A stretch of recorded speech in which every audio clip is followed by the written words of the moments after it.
Hi, everybody, and welcome to this very special short episode of Blame It on Marketing with Emma and Ruta. We are recording this very special episode for Marketing Revolution, and we are going to just talk through a little bit about why marketing get the blame for stuff, which is what we're all about. If you haven't checked out our podcast, that's what we talk about. So, Ruta, let us kick off with the big topic, the big picture stuff here, which is why do you think marketing do you get blamed for stuff generally? I feel like, give me one sec, my coffee machine's going off. There we go. I feel like we have answered this question many, many times because we get it asked about it because we have a podcast called Blame It on Marketing. And I almost feel like I give an answer that's different every time. I don't know if you if you feel that way. They're all correct answers, but I think it just depends on when you ask me. For me, I think right now the thing that is really driving marketers being blamed for things is kind of like a twofold. One is that marketing is very visible as a function. So what we do goes outside and is supposed to be visible because it's marketing, right? So everyone can see what we're doing and everyone thinks they're a marketer and has an opinion on it, of course. And the other thing is a lack of budget or a big budget. Like both of those things can cause marketing to get blamed. So maybe you don't have any budget and you're getting blamed for not doing enough marketing and you're like, well, I don't have any money to do marketing. Or you have a huge budget, which means that you're, a high risk spending team, meaning that if something does go wrong, then the blame is still on you. So I think for me right now, it's those two things. One, it being very visible and kind of outwardly focused as it should be. And two, is just kind of the money aspect of you're either spending or not spending, and that can be problematic either way. What about you?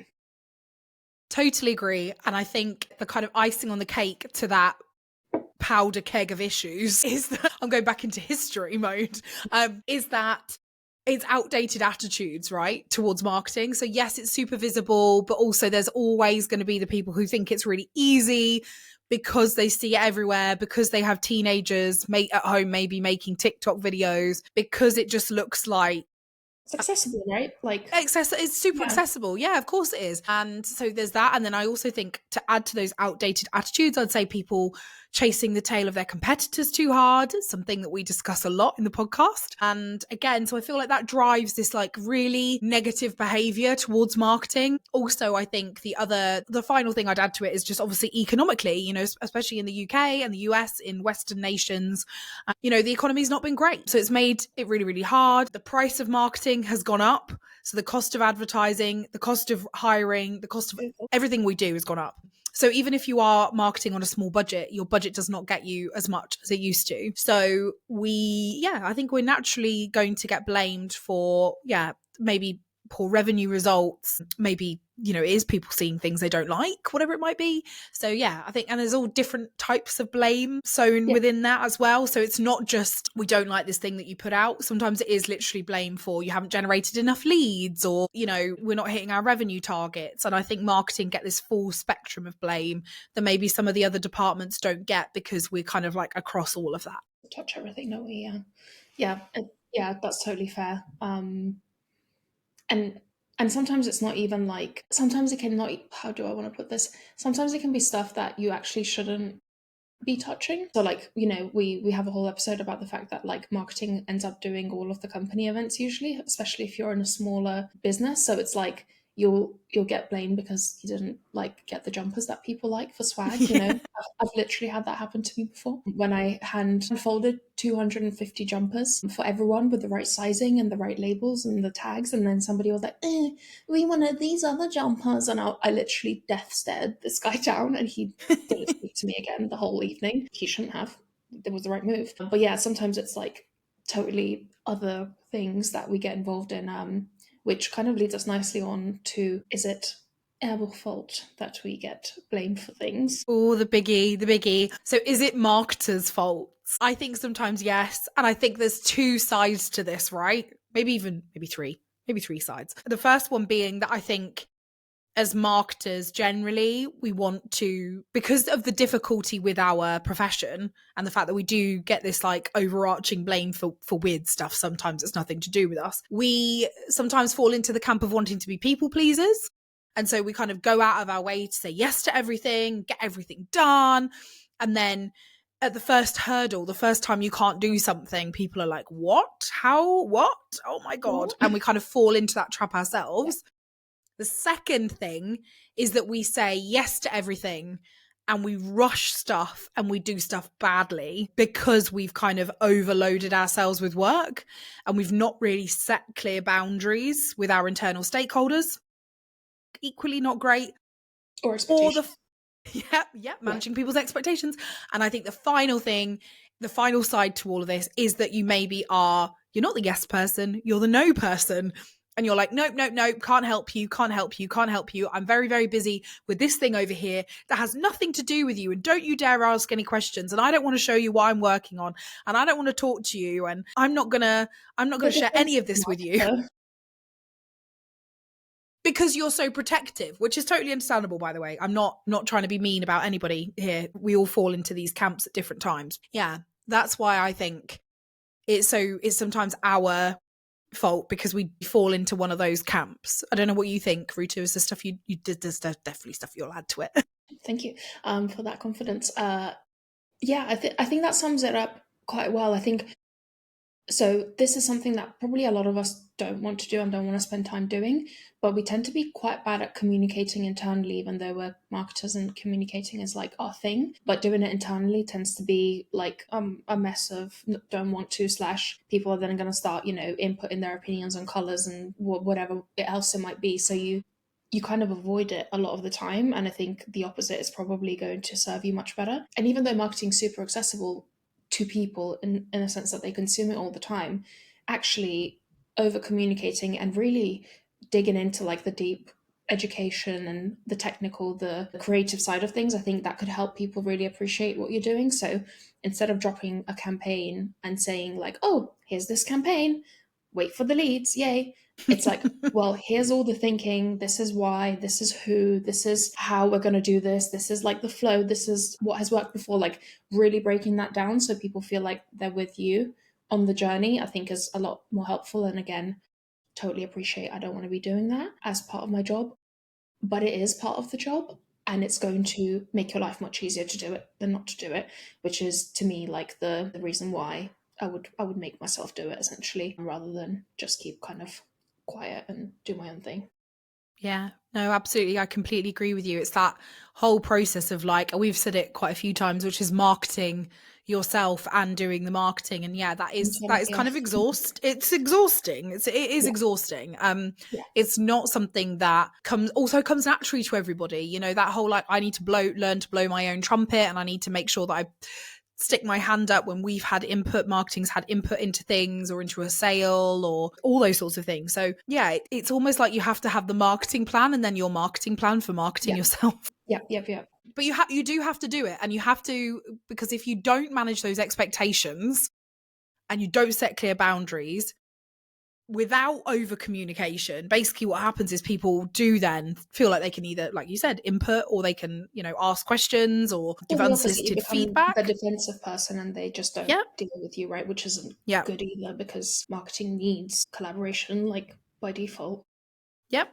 And if you're in a junior position and you feel like you have to say yes to everything because you're constantly just asked for stuff, again, I think coming up with processes to handle requests, coming up with things that say like, here's the marketing roadmap, here's everything we're working on, and being able to say to someone more senior than you, what's something on here that you think we could drop in order to do this thing? Or can we sit down and have a conversation about how this task impacts our ideal customer profile? Those kinds of things, or your personas, whatever it is you use, so that you are kind of the question that you're being asked or the thing that you're being asked to do, you kind of not push back. It's not pushing back to ask these kind of questions, but you are being really conscious with your response. So rather than just leaping into being like, yeah, sure, I'll do that, I'll do this, I'll do that, you're showing yourself to be still positive, still you're not saying no, but you are kind of like getting upfront information that would help you do the task well and also help you manage your workload. And I know a lot of people say, oh, it's really easy in reality, but if someone's particularly prickly,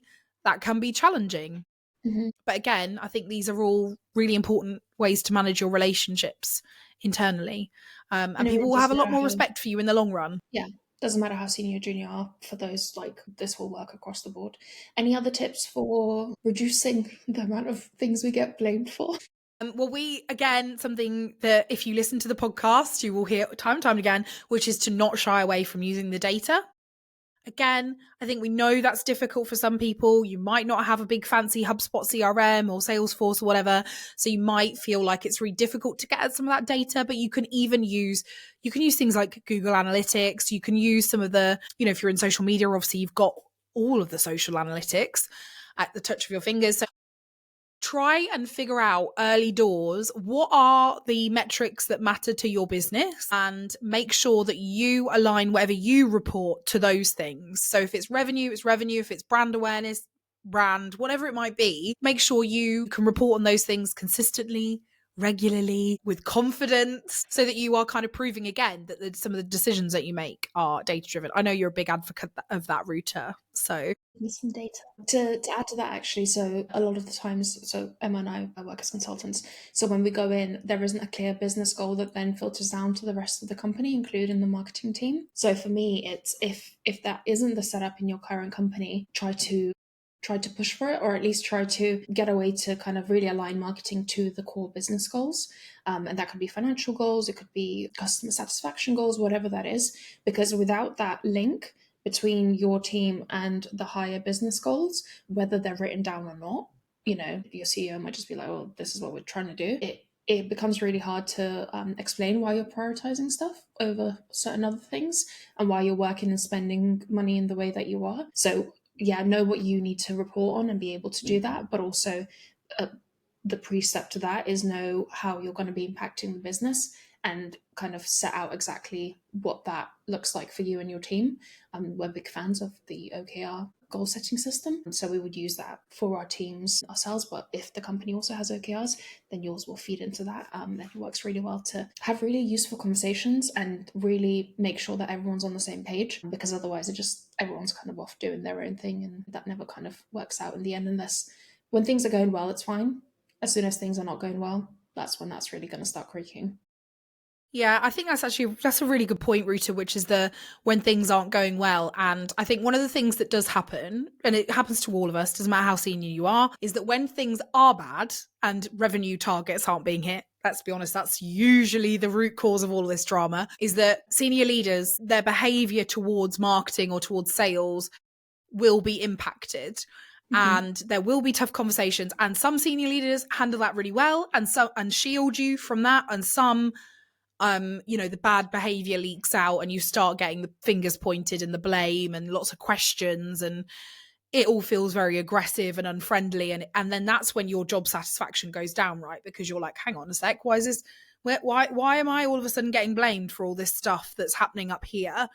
But the truth is, I mean, obviously, personally, terrible organization from the top down, really, really crap. It's not good to manage business that way, but whatever. If it's happening, it's happening. And you have to build some resilience somehow. So you realize that it's not personal. And the most useful thing that you can do to kind of be helpful in that situation is to ask the question, what happened in the board meeting? Is there anything that I can do? And to kind of get on the front foot about it. If you know a board meeting is taking place and everyone comes out and is looking particularly flustered, what can you do? Can you be the person that offers some kind of help without waiting for the kind of, guillotine to swing? Yeah. And people will appreciate that. They may also say, no, it's fine. It's none of your business. We can't tell you what went on, blah, blah, blah, blah, blah, blah, blah. That might happen. But I think the likelihood is they will share something. And that will be useful to you. And then, yeah, for you, like I say, not to take it personally. Numbers on spreadsheets get people really riled up and upset. Anybody who steps into a board meeting, no matter how senior you are, and is told the business is not performing well enough, this is not good enough, is that the likelihood of that person, CEO, EMO, CRO, taking some of that personally is quite likely, it's quite high. So emotions are up. They're still human beings. Like, they're still going to walk out that meeting and feel like they have been blamed. And then it's really easy for that to trickle down. So try to remember that. And if people do start to behave badly, that's usually the root cause. It's not you. It might be you. depends what you've been doing. But 9 times out of 10, it's not you. And yeah, you need to sort of show yourself to be that helpful person that is here and is conscious and understands that board meetings take place and that it puts a load of pressure on people. And then you can kind of try, like I say, get on the front foot with any kind of negative behavior that leaks out. Yeah. And I think going back to then, I've had this situation happen before, and like the best way that someone can handle it is like your CEO turns around, it's like, all right, cool, this stuff is going on. How are we all going to fix it? And like, you all pull together and do that. But one of the ways to kind of have that conversation in a more, not calm manner, that's a bad word, but like in a more useful manner. I can't think of the word. Productive. Conversation. Effective, productive conversation, there we go, is to go back to those goals. So if you have your goals written out, if you have your action plan against your goals, like your OKRs, you can then have a super productive conversation and be like, okay, this is what we planned, this is what our goals were, this is the outcomes. What should we change? Where did we go wrong? How can we amend and adjust what we're planning to do? Because then you have something concrete to talk about. It's not just feelings of like, I just feel like the marketing campaigns aren't doing that well, or I feel like we did this, or I feel like we did this, or I feel like we should do this. It's going to be much, much more productive and less emotional, to be fair, because when you get into the feelings of how people feel about things, your conversation's usually not great by that point anyway. So like having that for your own use, to have goals and to make sure you're doing well, but also as kind of like a bit of a like insurance policy, so you can have something to talk against. It's going to serve you really well in those situations.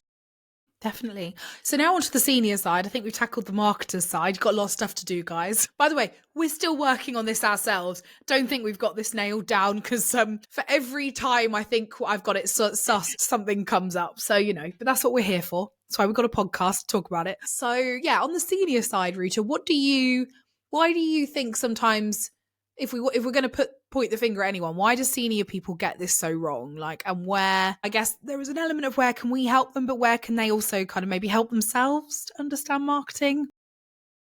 Yeah, so a lot of it is emotional, right? Like you never want to feel like someone's saying you're shit at your job. And if you're not hitting targets, that's kind of the implied message there for a lot of people. And a lot of people will clam up around that and get emotional and get upset. And like, also, none of these things might be happening outwardly. It could be happening internally. And then they're going to start acting based on those emotions. So I feel like that's why it happens so much, because none of us are immune to emotions. As much as we all like to act like we're robots and totally above it, we are not. So when that does happen, for me, it's understanding that person. So it's not even about having a good enough relationship where you can talk about it, but actually just observing and understanding that person and how they act in these situations, and then being able to either suggest a way to help.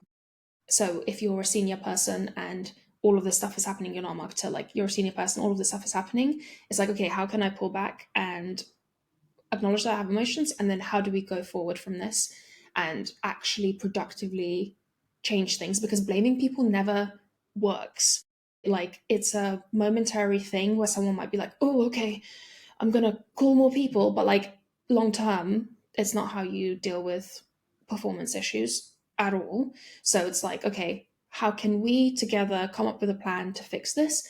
And how can I back this person and create the best environment for them to excel in? Because it's already hard. Everyone's already probably working really hard and trying. What can we do to actually make that much better for them? It's the opposite of, I feel like, what a gut feeling can be like, okay, we gotta be more strict and we gotta like make sure everyone's in on time. And it's the opposite feeling of that. It's like, how can we actually alleviate stress from people so they can focus on doing the work? So that for me is where I would like, where my mind would go, the environmental and making sure that they have what they need. And to me, that's the best responses that I've ever had from like my bosses as a senior marketer. Is like, okay, how do we figure this out? Like, what do you need? Yeah, agreed. I think that's the job of any leader. And I also think it doesn't matter what type of leader you are, you should be striving for a good company culture, which is, what you're talking about.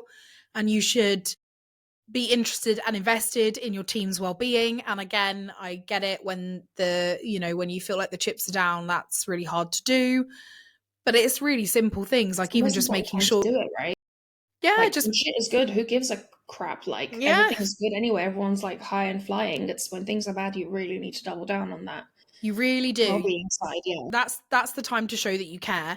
And I think, if you are a senior person, senior marketer, and you're involved in these conversations, or you're you're a CRO, senior leader, whatever you are, take time to acknowledge your own feelings and your own emotions before you have any kind of conversations with people. Take a step back.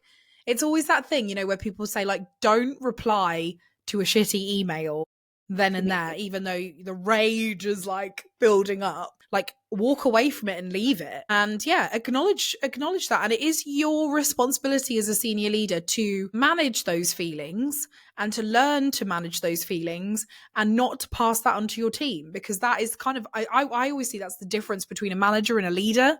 A leader is somebody who, leads from the front, but who also recognizes that they need the other people around them. And that means in order to have a productive team, they need those people to be performing, which means they need to be treating those people well. And a manager is someone who just tells you what to do. And probably 9 times out of 10 is like tearing their hair out and chopping and changing what they want the strategy to be and all the rest of it. I think that's another really key thing for senior leaders not to do is, obviously sometimes strategies have to pivot because, I don't know, COVID world felt like it was ending. You need to change what you're doing like immediately. But most of the time, these strategies don't need to stop. They don't need to switch up every week, every month. It's like you actually need to, if you've written a marketing strategy in particular, sign yourself up for it and be like, no, this is the strategy.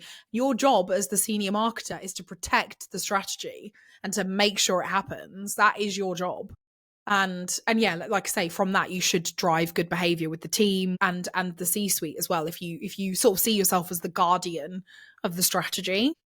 So I think that's it. And I think it's not easy for senior people. Like, I'm not saying it's easy for junior people as well, because we fully acknowledge that actually, there's always this, oh, they're really senior, they're really busy, but actually the truth is, the majority of the time, a senior leader's job, if you're in a big organization, is managing people and, sitting in these conversations and having conversations with people. That's your job. That doesn't mean you're not busy, but the junior people are executing. So I feel like maybe a bit of understanding on both ends is what's needed to kind of work together more effectively.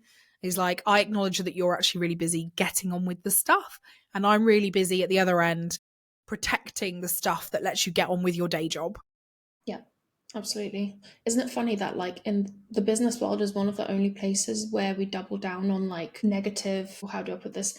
Like negative behavior if things aren't going well. So like be more strict, be more controlling, like whip people more, take their commissions, or like endanger the people. Whilst when you think about like sports or I don't know, agriculture, parenting, pet rearing, all of those Looking things. after your plants. Looking after your plants, yeah, like growing, like that is never the go-to. So it's like, why do we think that doing that to people is going to make them more effective? Like, imagine being an athlete and like, being down and not having won or whatever, and then your coach is just shouting at you about you not winning. It's like, that's not gonna make me perform better. Like, yeah, we need to acknowledge what's happening, but like, that's not how we get to me performing well. Like, that's just not how it works.